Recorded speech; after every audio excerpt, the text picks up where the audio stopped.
Again, I said I go to a church. I go regular. In fact, I'm going to speak there in about a week and a half. And it's always interesting when I think I'm going to speak there, because some of the stuff that's been dancing in my head for so long, I really can't speak that there, because it's like, beautiful souls, but it's what Jesus would call casting pearls before swine. Not meaning somebody's a swine, but like, the swine can't appreciate that pearl. And consciousness that can't appreciate something or can't use it, it just creates suffering. It doesn't help. It just creates suffering. And so what can I speak of compassionately from my heart that will help with the community that I've adopted? And I channel things everywhere. I stand up naked when I speak. I don't know what I'm going to say.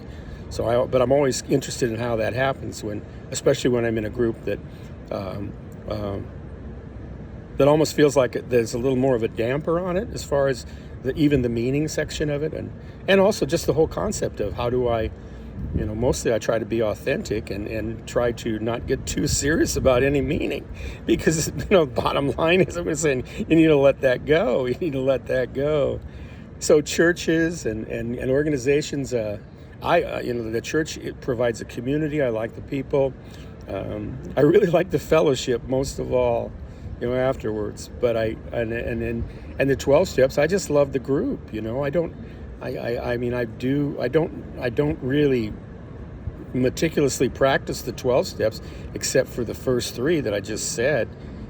I can't, God can, I'll let God do it. The other 9 steps in the 12-step program for me are just kind of reflections of what happens in my life as I'm practicing that, and how I'm led. Even things like amends, or it's not because I messed somebody up, because I really think, I didn't hurt somebody. Anybody who interacts with me is a co-conspirator, because I have higher understanding and not even expectations. I have higher acceptance of who they are.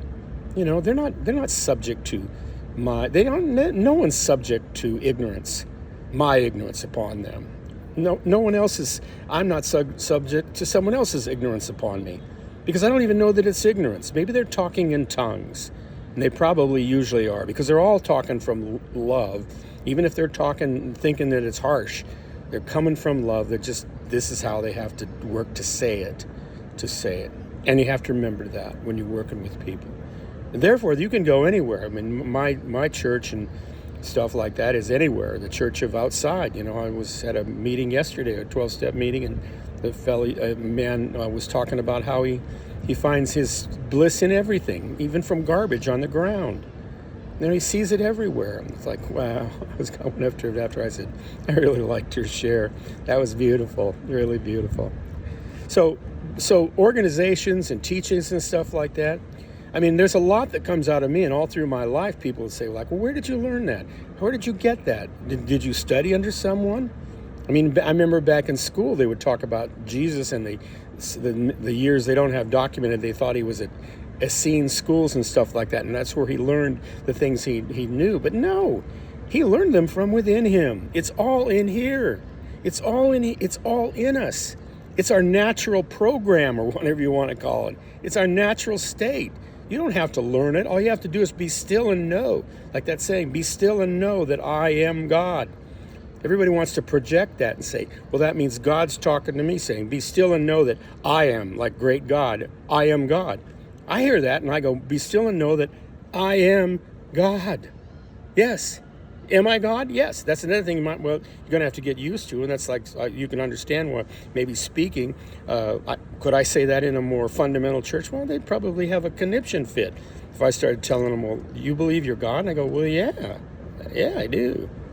You don't even know the half of it, because if we start talking about I am, which is how I know myself, it's really interesting, because when I go into the I am and I see from the I am, I realize it's not personal, and I also realize it's not individual, it's one. I know that one space, that one place where I say I am, is where everything that I perceive as my brothers and sisters in all of life is centered as well.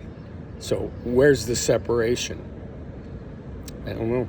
I don't want to go into the meaning of that, because it conflicts against some really superstitious meanings that you gotta, I just want to go, it's okay. It's all right. I don't want to talk about that right now. I just, let's enjoy let's go take a ride in the theme park, and take it easy. So take, Authority comes from within you, and it's very simple. You'll know the authority. That's why should disappears for me. I mean, it started with me questioning everything about meaning, and I'd go, do I know that this means what I think it means? And I realized when I really looked at anything, from something harsh to something beautiful to something boring, I really didn't know what it meant. The more and more I asked, and then it became like an affirmation. And I would say, I don't know that this means what I think it means. I really don't. And then gradually it became an operating system where it is right now, where I don't know what's going on. I don't know what's going on.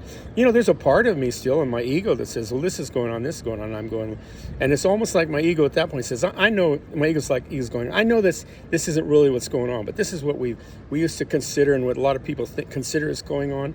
And I know it doesn't have any meaning because you're not going to do anything about it, are you, Dale? Or I am. I go, no, I'm not going to do it. I have no juice or vision for any of that.